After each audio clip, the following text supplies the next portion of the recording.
देखो, अगर तुम्हारा बचपन एक नॉर्मल फैमिली में गुजरा है तो शायद तुम आज इस वीडियो से रिलेट ना करो। लेकिन अगर तुम एक ऐसी फैमिली से आते हो जहाँ पे तुम्हारे घर में रोज झगड़े होते थे तो ये वीडियो तुम्हारे लिए है और शायद तुम मेरी बात भी समझ जाओगे।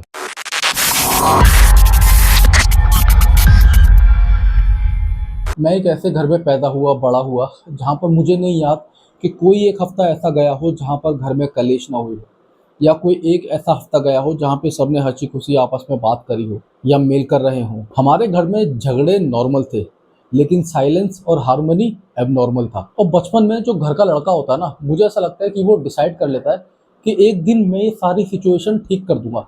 कैसे ना कैसे करके मैं अपने एफर्ट्स मारूंगा और मैं ये सब ठीक कर दूंगा। मैं अपने घर में एक पीस मेंटेन करूंगा, मैं अपने घर में एक पीस लेकर आऊंगा। और ये बात किसी ने तुमसे बोली नहीं होती, लेकिन ये आवाज़ तुम्हारे अंदर से आती है, क्योंकि तुम्हारे ज़िंदगी में एक छोटा सा वॉइड होता है जिसको तुम भरना चाहते हो, क्योंकि तुम एक खुशहाल फैमिली देखना चाहते हो। तो तुम ऐसा माहौल देखना चाहते हो जहाँ पर लोग एक दूसरे के खून के प्यासे नहीं है, एक दूसरे से लड़ नहीं रहे, बल्कि टीवी सीरियल्स की तरह या फिल्मों की तरह साथ में बैठ के डिनर कर रहे हैं, जो मेरी लाइफ में मिसिंग था। फिर मैं बड़ा हुआ, कमाना शुरू कर दिया, घर छोड़ना पड़ा नौकरी की वजह से। अब तुम घर से निकल भी जाओ, लेकिन जो घर होता है ना, वो तुम्हारे दिमाग से नहीं निकलता। मुझे आज भी याद है कि जब मेरे घर से फ़ोन आता था और मैं साइड में देखता था, तो मम्मी या पापा देख कर ना मेरे को एंग्जाइटी होने लग जाती थी। मेरी हार्ट बीट तेज़ हो जाती थी, पल्पिटेशन शुरू हो जाता था, मुझे पसीने आ जाया करते थे, दिमाग एकदम एक्सट्रीम नेगेटिव थॉट्स पर जाता था। क्योंकि मैंने बचपन से वही सब देखा था, तो मेरा दिमाग वहीं जाता था कि यार कहीं घर में कोई कलेश तो नहीं हो गई, कोई भसड़ तो नहीं हो गई, कोई लड़ाई या झगड़ा तो नहीं हो गया। अब मेरे हाथ में जो था वो मैं करता था।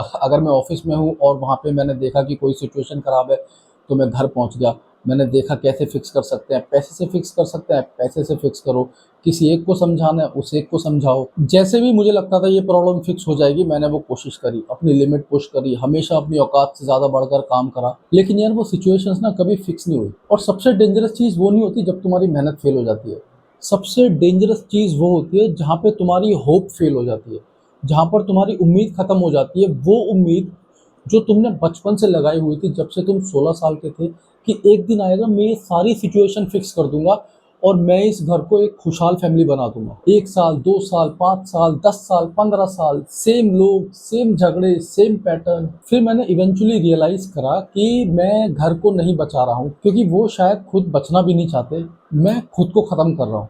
मेरी मेंटल हेल्थ खराब हो रही है, मेरा पीस खराब हो रहा है, सारा कॉन्फिडेंस, सारी मेंटल हेल्थ सब धीरे धीरे करके रोज थोड़ा थोड़ा टूट रहा था। अब यार मुझे लगता था कि मैं ये प्रॉब्लम फिक्स नहीं कर पा रहा हूँ, तो कहीं ऐसा तो नहीं कि दिक्कत मेरे अंदर है, क्योंकि वो लोग तो अपने नेचर के हिसाब से काम कर रहे हैं। मैंने ये ठाना था बचपन में कि मैं वो सिचुएशन सारी फिक्स कर दूंगा, लेकिन वो हो नहीं रही थी। तो फिर मैं अपने आप को ब्लेम करने लगा कि यार मे बी मेरी वजह से फिक्स नहीं हो पा रहा है।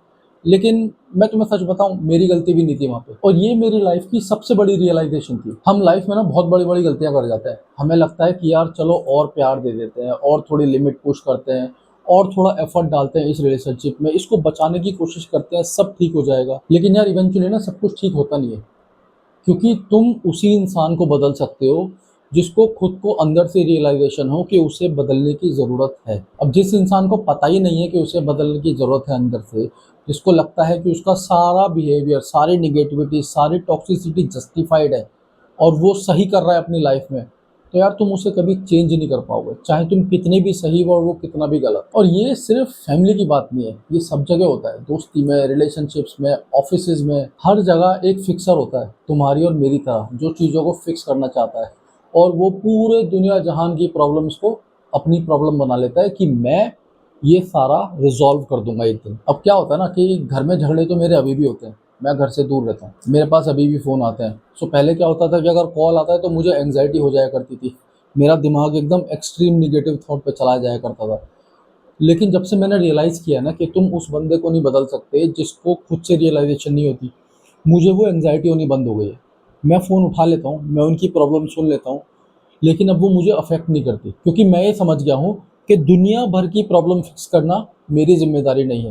ये सुनने में बहुत सेल्फिश लग सकता है, फाइन लगे, जिसको जज करना है प्लीज़ करो। लेकिन अगर एक छोटे से डिसीजन से तुम अपना पीस प्रोटेक्ट कर सकते हो, तुम अपनी मेंटल हेल्थ प्रोटेक्ट कर सकते हो, तो तुम्हें वो करना चाहिए। और एक बात और है यार, कि अगर तुम किसी और की प्रॉब्लम सॉल्व करते करते अपनी मेंटल हेल्थ ख़राब कर रहे हो ना, तो तुम उनकी प्रॉब्लम तो सॉल्व कर नहीं रहे हो, तुम अपने साथ ही बुरा कर रहे हो। अब वो चाहे फैमिली ही क्यों ना हो।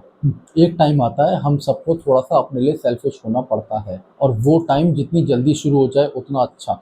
जो तुम्हें अपनी फैमिली के भरण-पोषण के लिए करना है, उनका देखभाल के लिए करना है, उनका ख़्याल रखने के लिए करना है, वो तुम्हें डेफ़िनेटली करना चाहिए, नो क्वेश्चन्स अबाउट दैट। लेकिन तुम्हें उस घर की टॉक्सिसिटी को इस घर में नहीं लेकर आना है। There is a reason you are living away from your house to have a better life. और वो बेटर लाइफ़ सिर्फ़ पैसे से ही नहीं होती, वो बेटर लाइफ़ एक बेटर एनवायरनमेंट से भी होती है। मेरे घर में बहुत बार ऐसा होता था कि जब मैं सोकर उठता था ना, तो मैं अलार्म क्लॉक से सो के नहीं उठता था, या इसलिए नहीं सो के उठता था कि सुबह हो गई और अब उठ जाना चाहिए। मेरी बहुत कच्ची नींद है, एक चम्मच भी गिर जाए तो मेरी आँख खुल जाती है। बहुत बार ज़िंदगी में ऐसा होता था कि मेरी आँख खुलती थी, किस बात से? मुझे सुनाई देता था कि मेरे माँ और बाप आपस में लड़ रहे हैं। सुबह 6 बजे, सुबह 5 बजे, सुबह 7 बजे। मैंने बहुत कोशिश की वो माहौल फ़िक्स करने की, लेकिन यार तुम हर चीज़ फ़िक्स नहीं कर सकते लाइफ़ में, और तुम जितना जल्दी ये बात समझ जाओ ना, उतना ही तुम्हारे लिए अच्छा है, तुम्हारी ग्रोथ के लिए अच्छा है, तुम्हारे मेंटल पीस के लिए अच्छा है। हर प्रॉब्लम सॉल्व करना तुम्हारी ज़िम्मेदारी नहीं है, हर रिलेशनशिप बचाना तुम्हारी ज़िम्मेदारी नहीं है, हर इंसान को बदलना तुम्हारी ज़िम्मेदारी नहीं है। कभी-कभी अपनी पीस को बचाना सबसे बड़ी रिस्पॉन्सिबिलिटी होता है और सबसे बड़ी प्रायोरिटी भी वही होता है। और मुझे ये समझने में दोस्त 15 साल लग गए। 15 साल, मैं 38 साल का हूँ और अपनी ज़िंदगी का ऑलमोस्ट आधा हिस्सा मैंने ये समझने में लगा दिया कि दुनिया भर की भसुड़ी फिक्स करना मेरी ज़िम्मेदारी नहीं है ब्रो। क्योंकि लोग तभी बदलते हैं जब उन्हें अंदर से लगता है कि उन्हें बदलने की ज़रूरत है। तुम्हारे कहने से वो नहीं बदलेगा। मिलते हैं अगली वीडियो में।